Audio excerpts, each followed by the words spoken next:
आज मैं सुबह से देख रहा हूं हमारे वामपंथी मित्र, हमारे कांग्रेसी मित्र अटल जी की कितनी प्रशंसा करते हैं। और अटल जी जब थे तब ये लोग क्या बोलते थे हम भी देखते हैं।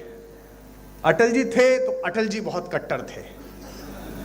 फिर आदरणीय आडवाणी जी का भारतीय राजनीति में प्रवेश हुआ, अटल जी बहुत अच्छे हैं।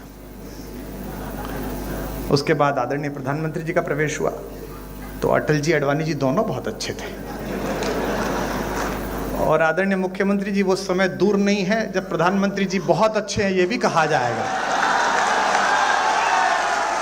क्षेत्र की तरफ से मैं श्रद्धेय अटल बिहारी वाजपेयी जी की स्मृति को नमन करता हूं और आप लोगों से भी मैं अनुरोध करूंगा एक मिनट तक खड़े होकर श्रद्धेय अटल बिहारी वाजपेयी जी का एक बार स्मरण कर उनके प्रति अपनी श्रद्धांजलि अर्पित करें।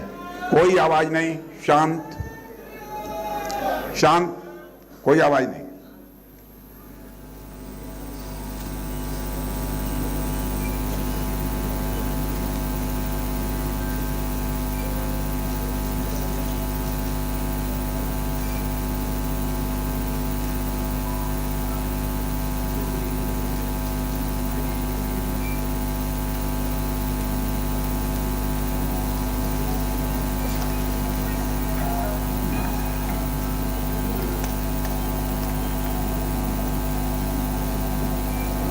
बैठ जाइए। साथियों, आज मैं कोई भाषण नहीं करूंगा आप सबके बीच, और मैं श्रद्धेय अटल बिहारी वाजपेयी जी मेमोरियल फाउंडेशन की जिम्मेदारी जो हमारे उत्तर प्रदेश के उप मुख्यमंत्री श्रीमान ब्रजेश जी पाठक ने बखूबी निभाई है और लगातार उनकी स्मृति में इस लखनऊ में कार्यक्रम करते रहते हैं, इस फाउंडेशन को भी मैं अपनी तरफ से हार्दिक बधाई देता हूं। श्री ब्रजेश पाठक जी को भी इसके लिए मैं विशेष रूप से बधाई देता हूं। और हम सभी काव्य जगत ही कहकर ही मैं उनको सीमित नहीं करना चाहता, बल्कि हिंदी साहित्य जगत के एक मानी जानी हस्ती, एक युवा जिसने भारत में ही नहीं बल्कि दुनिया के दूसरे देशों में जहां पर भारतवासी रहते हैं जाकर अपनी काव्य प्रतिभा के नाम से काव्य प्रतिभा से सभी को मंत्रमुग्ध करने में कामयाबी हासिल की है, ऐसे कुमार विश्वास हम लोगों के बीच में उपस्थित हैं। और बहनों भाइयों, सच्चाई है कि मैं बिल्कुल भाषण देने के मूड में नहीं था, मैं भी कुमार विश्वास को ही सुनना चाहता था। इसीलिए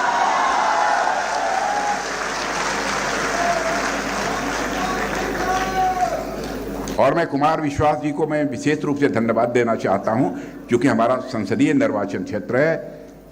पिछले कई वर्षों से लगातार अटल जी का जब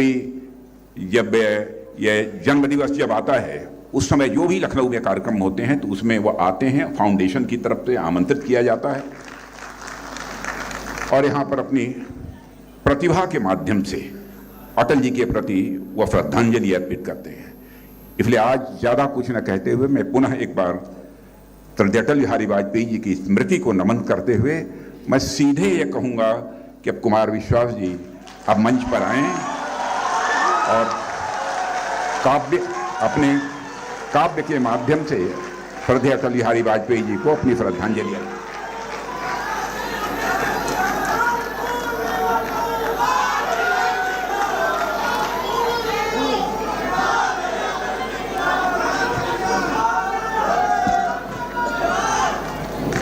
भारत रत्न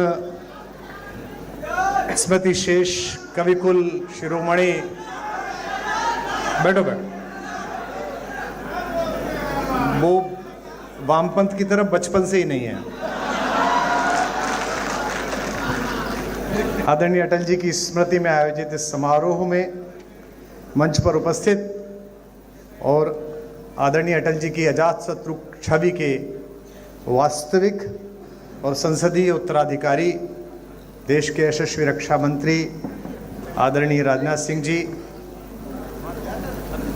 विश्व में राम राज्य की परिकल्पना जिस वस्त्र विन्यास को धारण करके महाराज भरत ने लागू की, उसी वेशभूषा में मंच पर बैठे प्रदेश के यशस्वी मुख्यमंत्री आदरणीय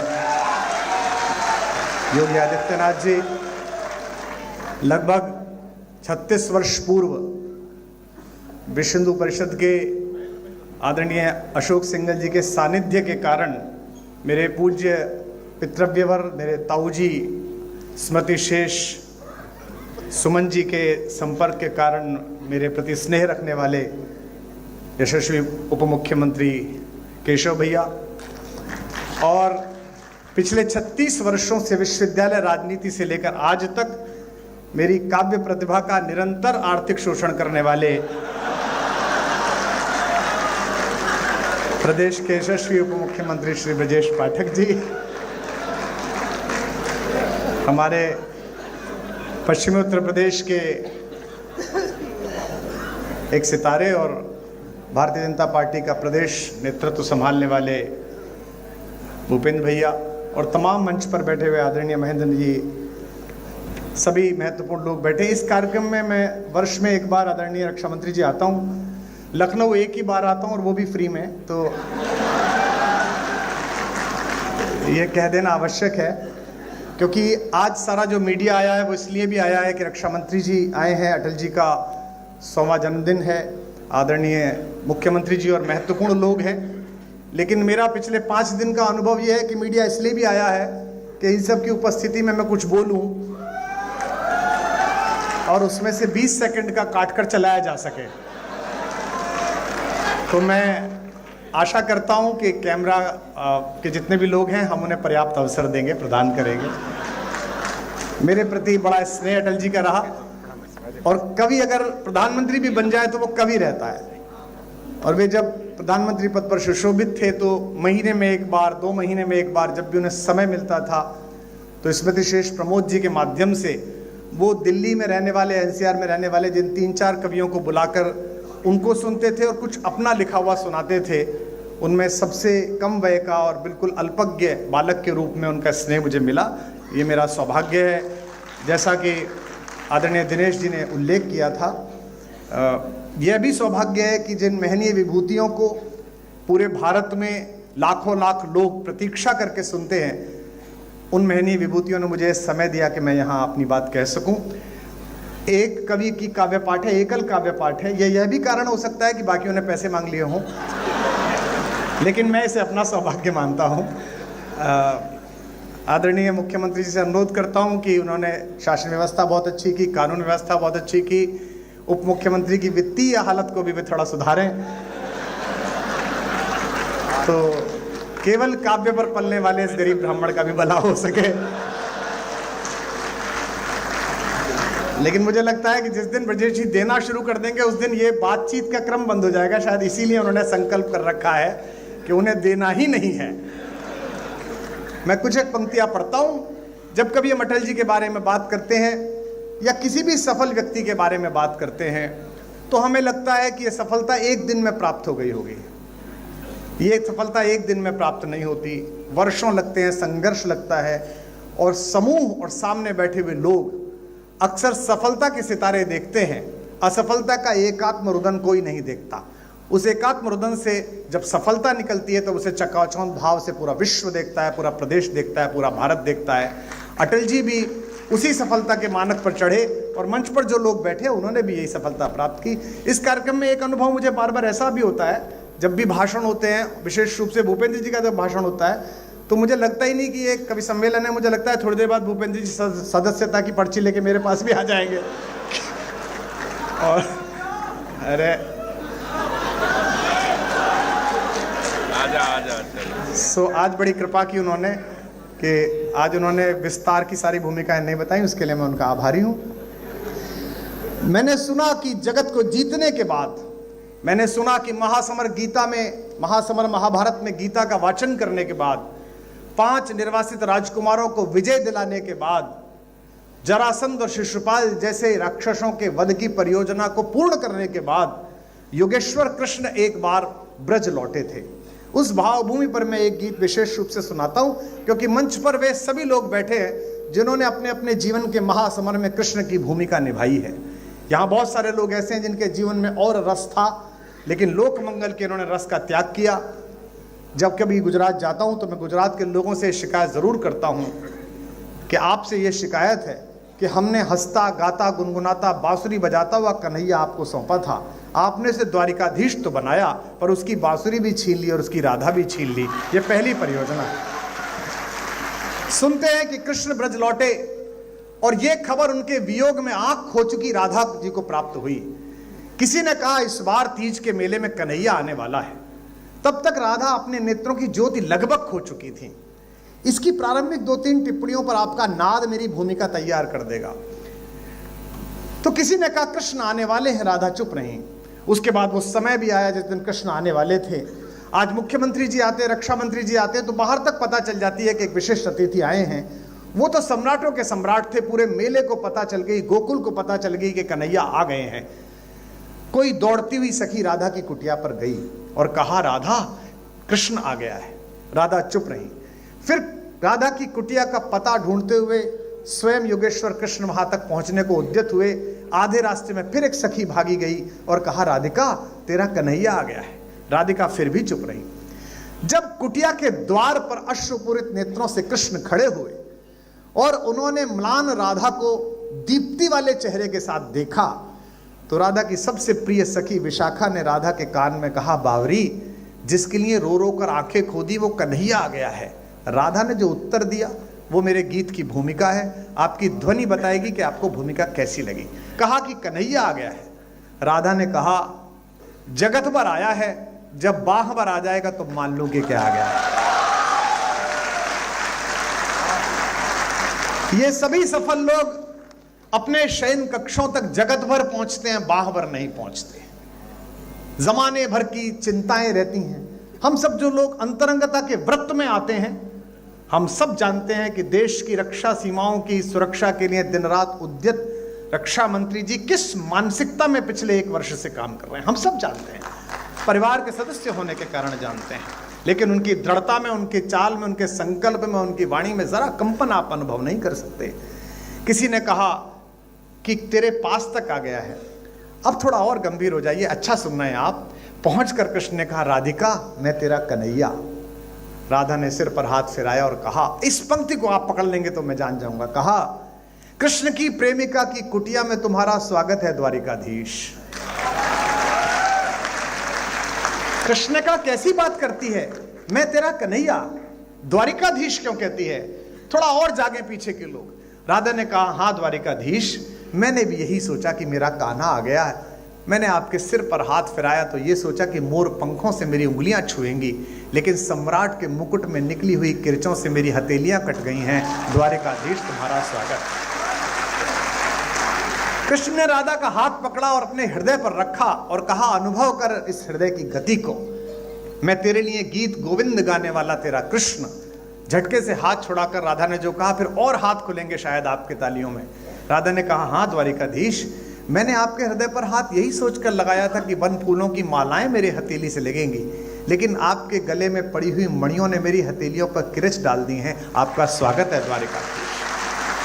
आखिरी टिप्पणी और गीत आ रहा है, इसे स्वीकार करिएगा। गीत की अगवानी में अपने हाथ उठाइए। हाथ पकड़कर कहा इस हाथ को अनुभव कर, इसी से मैंने मुरली बजाई।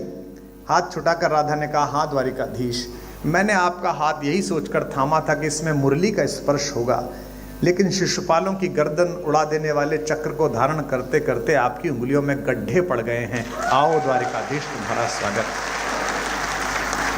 कृष्ण ने कहा कि मेरे लिए क्या है, मैं तेरे लिए गीत गाना चाहता हूँ। राधा ने कहा कि नहीं, अब जाओ दुनिया को गीता सुनाओ, महासमर में लोगों को विजेता दिलाओ। मैं जिस प्रेम में थी उसमें आनंद में हूँ। बस आखिरी बात कह रहा हूँ, फिर गीत सुना रहा हूँ। कृष्ण बनने की पहली शर्त ये है कि हम सबको अपना गोकुल, अपनी राधाएं, अपनी बांसुरियां छोड़कर आनी पड़ती हैं। पहली बार ये गीत शायद हिंदी में या किसी भाषा में हुआ है।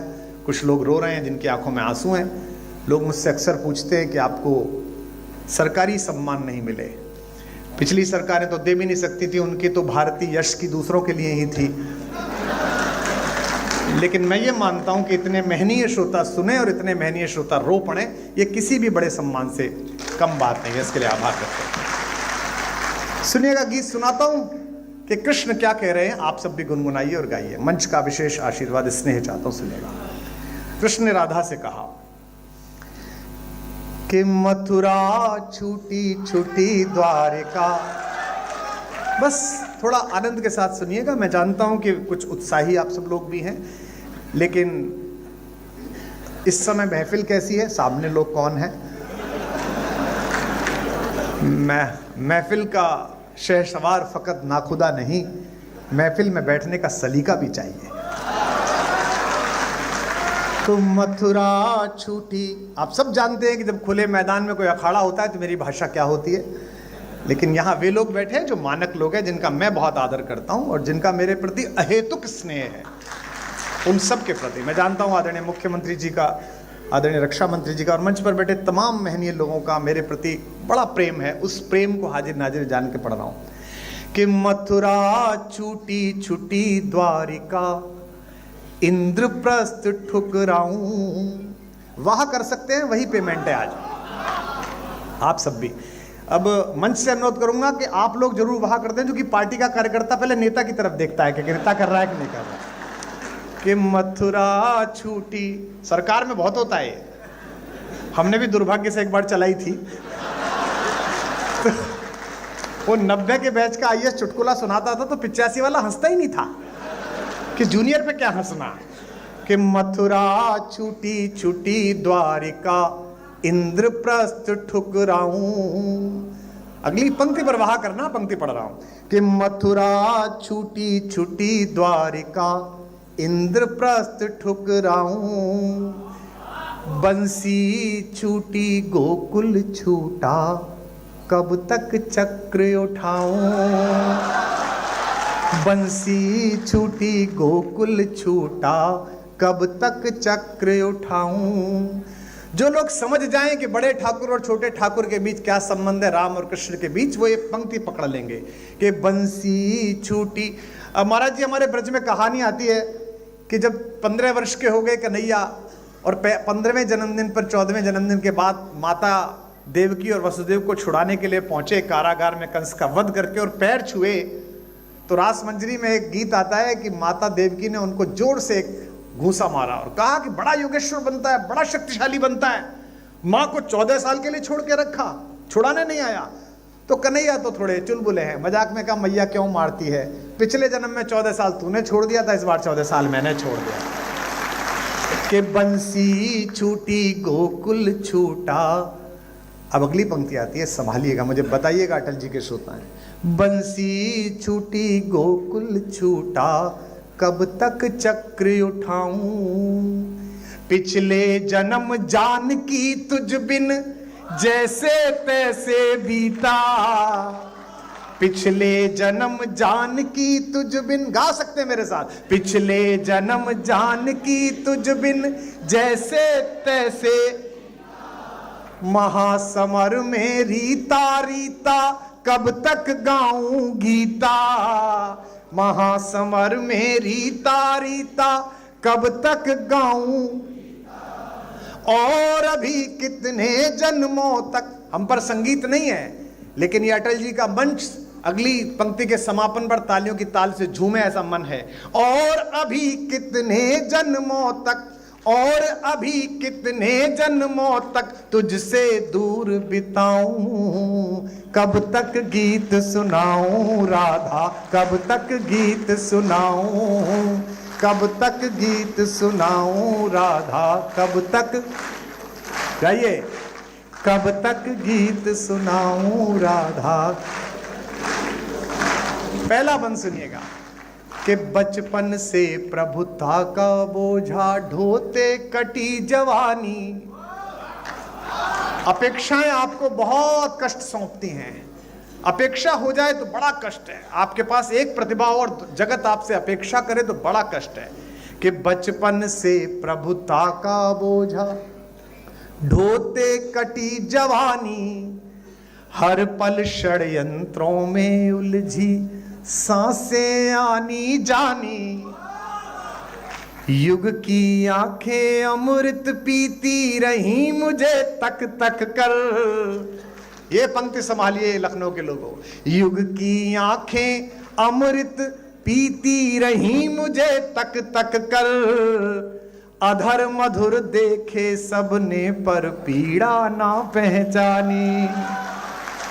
अधर मधुर देखे सबने पर पीड़ा ना पहचानी। ये बड़े बड़े घर, ये बड़े बड़े नेम प्लेट और इनके पीछे का अकेलापन मंच अनुभव करता है।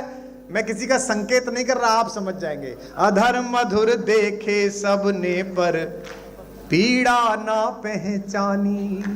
इस पीड़ा को यार सुदामा, इस पीड़ा को यार सुदामा कब तक महल दिखाऊं, कब तक गीत सुनाऊं राधा, कब तक गीत सुनाऊं, कब तक गीत सुनाऊं राधा। एक दूसरा बंद अच्छा लगता है, सुनिएगा। छोटा सा गीत है, मैं समय की मर्यादा समझता हूं, सुनिएगा। पहली पंक्ति को कविता की तरह सुनिए, ताकि इस कार्यक्रम के जो 2 भाग थे उसमें कविता पाठ भी जागृत रहे, जीवित रहे। कि 2 माओं ने लाड़ लड़ाया, विराजे। कि 2 माओं ने लाड़ लड़ाया, 2 चेहरों ने चाहा। आपकी वाह मिले, मैं उनकी व्यस्तता समझता हूं। कि 2 माओं ने लाड़ लड़ाया, 2 चेहरों ने चाहा। फिर भी भरी द्वारिका में मैं खुद को लगा पराया। फिर भी भरी द्वारिका में मैं खुद को लगा। हर कार्यक्रम में आप जाइएगा तो आपको शॉल पहनाया जाता है। आज तो वही था सिर्फ। तो अक्सर लोग कहते हैं कि ये जो आपको कपड़ा पहना रहे हैं, महाराज जी जब आए थे तो उनको भी यही वाला शॉल हमने पहनाया था, इसी सिल्क का। प्रधानमंत्री जी आए तो अक्सर उनको पहनाया था। साल भर होते होते हम सबके घरों पर इतने सारे शॉल इकट्ठे हो जाते हैं, जिन्हें हम हरिद्वार में रात्रि के समय अपने जन्मदिन पर सोते हुए साधुओं, नगर में विश्राम कर रहे आश्रयहीन लोगों को उड़ा के आते हैं। अक्सर हर साल ये करते हैं। लेकिन इस एक क्रिया को मैं कविता में बांध रहा हूं कि कृष्ण का अकेलापन क्या है। मुझे अभी भी आपसे और अपेक्षा है रस की, निवेदन करता हूं। कि 2 माओं ने लाड़ लड़ाया, 2 चेहरों ने चाहा। फिर भी भरी द्वारिका में मैं खुद को लगा पराया। मेरा क्या अपराध कि मेरा गांव गली घर छूटा। मैं जानता हूं कि एक सन्यासी स्वयं नदी के तीर पर खड़े होकर अपना पिंडदान करता है, लेकिन कितना भी संन्यास्त हो जाए, देवभूमि उत्तराखंड के उन गांवों की महक तो महाराज जी आपके हृदय तक आती होगी, जो आपने संकल्पों के कारण जिस एक रसमय संबंध को आपने इसलिए छोड़ा कि आप एक संकल्प जी रहे हैं। और यही कारण है कि हमारे पास पिछले इतने वर्षों से किस्से नहीं हैं मुख्यमंत्री के भाइयों के, भतीजों के, भांजों के, चाचाओं के और ताऊओं के। 2 माओं ने लाड़ लड़ाया, 2 चेहरों ने चाहा। पंक्ति आ रही है, संभालिएगा। फिर भी भरी द्वारिका में मैं खुद को लगा पराया। मेरा क्या अपराध कि मेरा गांव गली घर छूटा। एक एक व्यक्ति की शिरकत हो अगली लाइन में, सबकी तालियां उठें। मेरा क्या अपराध कि मेरा गांव गली घर छूटा। आंचल से बिछड़े को जग ने पीतांबर पहनाया। आंचल से बिछड़े को जग ने पीतांबर पहनाया। जग चाहे जाते जाते भी अंतिम सांस तक लोक मंगल के लिए काम करना, यह कृष्ण संवाद है। जाते जाते भी, आखिरी समय में भी वो क्या कर रहे थे, मैं पंक्ति पढ़ रहा हूं, फिर तालियों की ताल देना। जग चाहे जाते जाते भी बंसी मधुर बजाऊं, कब तक गीत सुनाऊं राधा, कब तक गीत सुनाऊं, कब तक गीत सुनाऊं राधा। सब गाइए। कब तक गीत सुनाऊं राधा, कब तक गीत सुनाऊं राधा, कब तक। अंतिम बंद पढ़िएगा, मेरे मन के माध्यम से और सुनिएगा आत्मा के माध्यम से। ये मैं किसी को समर्पित नहीं करता, लेकिन सोशल मीडिया का ज़माना है। 2 घंटा 23 मिनट बोला मैं 4 दिन पहले, 20 सेकंड चला, 20 सेकंड, और उसमें बहुत आभार आदरणीय गृह मंत्री जी। 2 घंटा 23 मिनट में 20 सेकंड, एक जरा सी बात होती है और पूरा विश्व लेकर उड़ जाता है। एक छोटा सा मुझे स्मरण आ गया, आदरणीय मुख्यमंत्री जी, आदरणीय रक्षा मंत्री जी, मेरे को आदत है फेसबुक ट्विटर पे लिखने के बाद 5 बिंदी लगा देने की। तो मैं एक बार बंबई जा रहा था तो मैंने एक वाक्य लिखा, 5 बिंदी लगाई, फिर सोचा यही वाक्य कॉपी करके ट्विटर पे लगा देता हूं, लेकिन वो कॉपी की जगह कट हो गया। और तब तक वो व्योमबाला घूरने लगी एयर होस्टेस कि बंद करिए मोबाइल, तो मैं अच्छे नागरिक की तरह बंद करके बैठ गया। अब 2 घंटे बाद उतरा तो घटना ये कि 5 बिंदु चुपके हुए, कुछ नहीं लिखा हुआ है। और आनंद तो लेंगे कि नीचे 2000 कमेंट। यही तो विद्वान आदमी की पहचान है।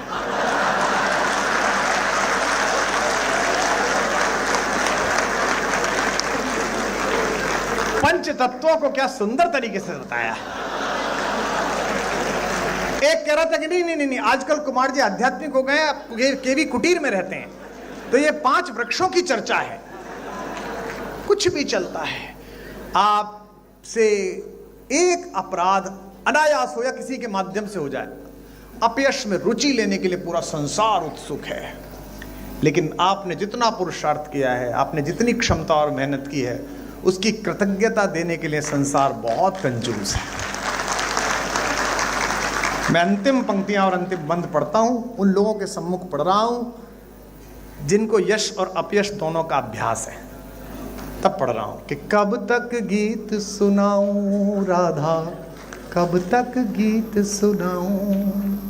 अब ये सुनिएगा, ये कृष्ण भी कह रहे हैं और दिल्ली राजधानी क्षेत्र से आया हुआ एक कवि भी कह रहा है, जो विभिन्न क्षेत्रों में टहल के आया है, कि जग भर के अपराध सदा ही अपने शीश उठाए। मंच पर जितने जनप्रतिनिधि बैठे, नीचे जितने जनप्रतिनिधि बैठे, इनको मैं यही अनुरोध कर सकता हूं कि जगत के अपयश से कभी विचलित मत होइएगा। अगर आपने सत्य है तो एक ना एक दिन उसकी आभा चमकेगी, निश्चित रूप से चमकेगी। जग भर के अपराध। आज मैं सुबह से देख रहा हूं, हमारे वामपंथी मित्र, हमारे कांग्रेसी मित्र अटल जी की कितनी प्रशंसा करते हैं। और अटल जी जब थे तब ये लोग क्या बोलते थे, हम भी देखते हैं। अटल जी थे तो अटल जी बहुत कट्टर थे। फिर आदरणीय अडवाणी जी का भारतीय राजनीति में प्रवेश हुआ, अटल जी बहुत अच्छे हैं। उसके बाद आदरणीय प्रधानमंत्री जी का प्रवेश हुआ, तो अटल जी अडवाणी जी दोनों बहुत अच्छे थे। और आदरणीय मुख्यमंत्री जी, वो समय दूर नहीं है जब प्रधानमंत्री जी बहुत अच्छे हैं, ये भी कहा जाएगा।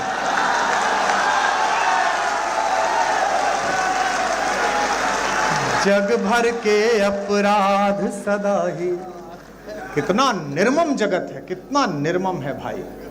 और यह केवल भगवती कृपा से होता है, यह केवल माता सरस्वती की कृपा से होता है कि आप निष्कलंक कहीं से लौट आए। मैं अटल जी की कृपा मानता हूं, वे राजनीति में निष्कलंक अजात शत्रु रहे। मैं भी एक छोटा ओरिएंटेशन कोर्स करके अब बाहर आया। यह भगवती की कृपा थी कि मुझे देश के सर्वाधिक महनीय लोग बैठकर सुन रहे हैं, अन्यथा मैं भी दिल्ली में दारू के ठेके का हिसाब दे रहा होता। कहां है कि जग भर। भाई ऐसा है, केवल आप ही को नहीं सुनना, उनको भी तो खबर चाहिए कि जग भर के अपराध सदाई। सुनिएगा 4 पंक्ति, आप जीवन भर न भूल पाएंगे आज की शाम। कि जग भर के अपराध सदा ही अपने शीश उठाए।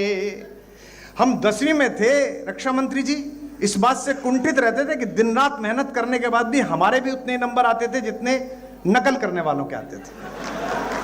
आपके आने के बाद हमारे प्रोफेसर पिताजी ने कहा, जो संघ के स्वयंसेवक है, इस बार लगा दे घुटने, अब के आ गया राजनाथ सिंह, नकल पे हो गई है नकेल, या तो तू जीतेगा या वो जीतेंगे। और हम सौभाग्यशाली हैं कि उस बार हमने अपना जिला टॉप करा, जो कि हमने सच्चाई से पढ़ाई की थी। कि जग भर के अपराध सदा ही अपने शीश उठाए, गाना इसको, और अगली पंक्ति पर महोत्सव कर देना। जग भर के अपराध सदा ही अपने शीश उठाए। जब तक तैयार नहीं हो जाओगे तब तक दूसरी लाइन नहीं दूंगा मैं।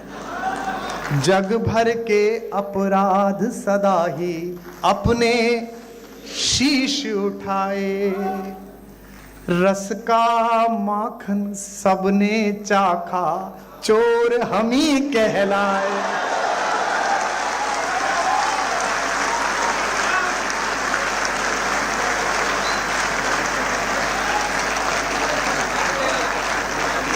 जग भर के अपराध सदा ही अपने शीश उठाए, रस का माखन सबने चाखा, चोर, गाओ लखनऊ वालों, रस का माखन सबने चाखा, चोर। जग भर के अपराध सदा ही अपने शीश उठाए। 5 दिन राम पर बोलो, 3-3 घंटे अयोध्या जी में हाजिरी लगेगी। 3 पंजे 15 घंटे, 15 घंटे में नर पिशाचों को एक लाइन नहीं मिली, 20 सेकंड मिले, बस 20 सेकंड। और वो सारे आगे पल्ली पार से, पूरे भारत की समस्या एक तरफ, मैं एक तरफ। कुमार विश्वास ने ये कहा, कुमार विश्वास ने ये कहा। मुझे पता है कि आज के बाद भी अतिसार होने वाला है, कोई दिक्कत नहीं है। अरे भैया रहने दे तू बेटा, ये जिंदाबाद विंदाबाद दूसरों के लेकर मेरे 7 साल बर्बाद हुए इसमें। रस का माखन सबने चाखा, चोर हम ही कहलाए। और सुनिए अंतिम 2 पंक्तियां, फिर एक ध्रुव पंक्ति पढ़ के विराम लूंगा। इस पर भी 1 मिनट तक ताली बजेगी। कि रस का माखन सबने चाखा, चोर हम ही कहलाए। दिल्ली से भी जोड़ना, दिल से भी जोड़ना और कृष्ण से भी जोड़ना। रस का माखन सबने चाखा, चोर हम ही कहलाए। युग के दुर्योधन के जब जब अहंकार को कुचला, युग के दुर्योधन के, कम हाथ खुले आपके कुछ लोगों के, अगली बार ध्यान रखना। युग के दुर्योधन के जब जब अहंकार को कुचला, दुनिया जीती, दुनिया जीती, गांधारी के शाप हम ही ने खाए। गाओ। युग के दुर्योधन के जब जब अहंकार को कुचला, दुनिया जीती, गांधारी के शाप। रस का माखन सबने चाखा, चोर। युग के दुर्योधन के जब जब अहंकार को कुचला, दुनिया जीती, गांधारी के शाप हम ही ने खाए। मूर्खतापूर्ण प्रश्नों पर ऊर्जा व्यर्थ नहीं करनी चाहिए, बहुत महत्व। हमको क्या कहते हैं, आप सब तो महनीय हैं। पिछली बार जब प्राण प्रतिष्ठा थी तो ज्यादा व्यस्तता हो गई, तो इधर से उधर जाने के लिए एक वो चार्टर कर लिया, उसकी फोटो लग गई, तो 15 दिन इसी पे पिले रहे भाई कि ये राम पर बोलते हैं और चार्टर पे जा रहे हैं।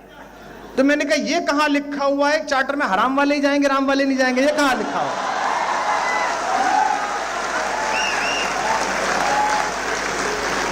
रस का माखन, अब छाती कूटो या माथा कूटो, भारत के सांस्कृतिक पुनर्जागरण का वर्ष तय हो गया है। अगले 100 वर्ष हिंदुस्तान को कोई नहीं रोक सकता।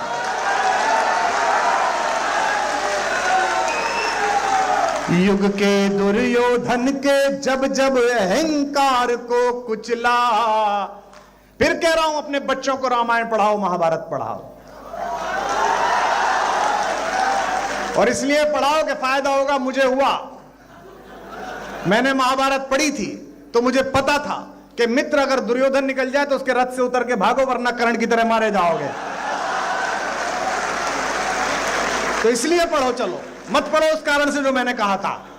इस कारण से पढ़ लो, युग के दुर्योधन के जब जब अहंकार को कुचला, दुनिया जीती गांधारी के। 36-37 वर्ष हो गए मंच पे हमें, हैं 30 साल तुमने जो उपेक्षाएं की उसका कोई मायना नहीं। हम खुद ही लड़ते रहे, खुद ही भिड़ते रहे, अकेले बोलते रहे। आज थोड़ा सा बड़े लोगों का आशीर्वाद मिल गया, उनका स्नेह मिल गया, तो तुम्हें दर्द हो गया कि कवि इतना लोकप्रिय क्यों है। कवि लोकप्रिय नहीं है, विचार लोकप्रिय, जिसे कवि गा रहा है। युग के दुर्योधन के जब जब अहंकार को कुचला। विदा करना मुझे, मैं आपसे सवाल पूछ रहा हूं अगली लाइन में। दुनिया जीती गांधारी के शाप हमी ने खाए। लखनऊ वालों, मुझको गले लगाओ, ये कृष्ण कह रहे हैं और मैं भी कह रहा हूं। मुझको गले लगाओ या बस मैं ही गले लगाऊं, कब तक गीत सुनाऊं राधा, कब तक गीत सुनाऊं, कब तक गीत सुनाऊं राधा, कब तक गीत सुनाऊं, कब तक गीत सुनाऊं राधा, कब तक गीत सुनाऊं। बोले बाके बिहारी लाल की।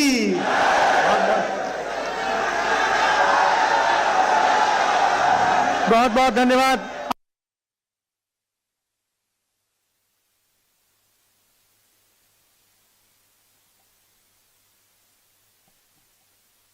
वरिष्ठ कार्यकर्ता, उनको आने में थोड़ा विलंब हो गया। सुनील शुक्ला जी कृपया मंच पर आ जाएं।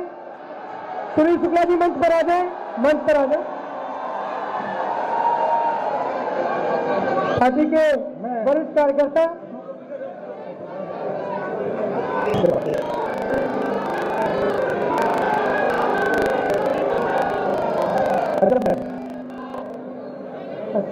कि कोई दीवाना कहता है,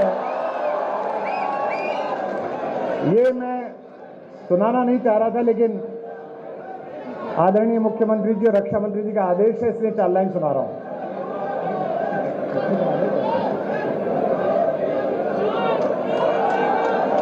एक सम्मान पूरा हो जाए, वो बहुत महत्वपूर्ण है।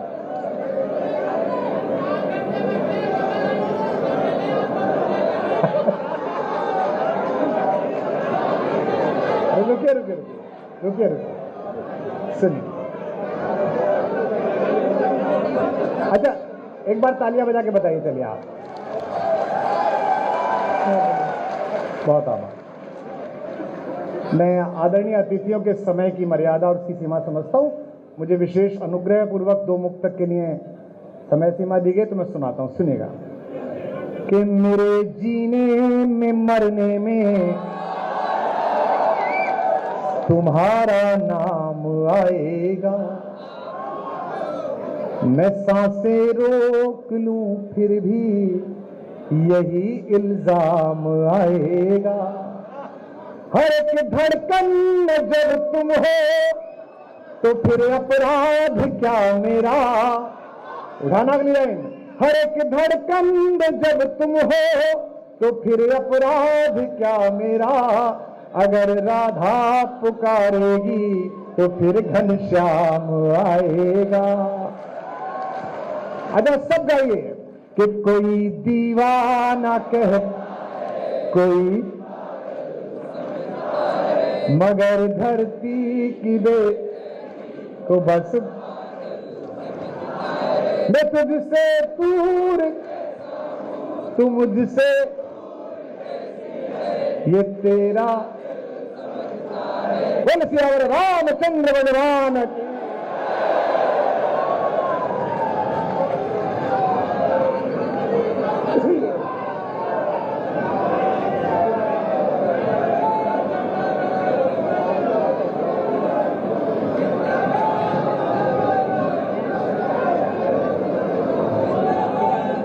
आप सभी का पंडित अटल बिहारी वाजपेयी फाउंडेशन की तरफ से आज के इस काव्यमयी संध्या में, काव्य गंगा में गरिमा में उपस्थिति के लिए मंच से आपका हार्दिक आभार एवं अभिनंदन व्यक्त करता हूं। आभार व्यक्त करता हूं माननीय मुख्यमंत्री जी का, माननीय रक्षा मंत्री जी का, माननीय उप मुख्यमंत्री जी का, माननीय प्रदेश अध्यक्ष जी का और आप सभी का बहुत बहुत धन्यवाद। जय भारत, जय श्री राम।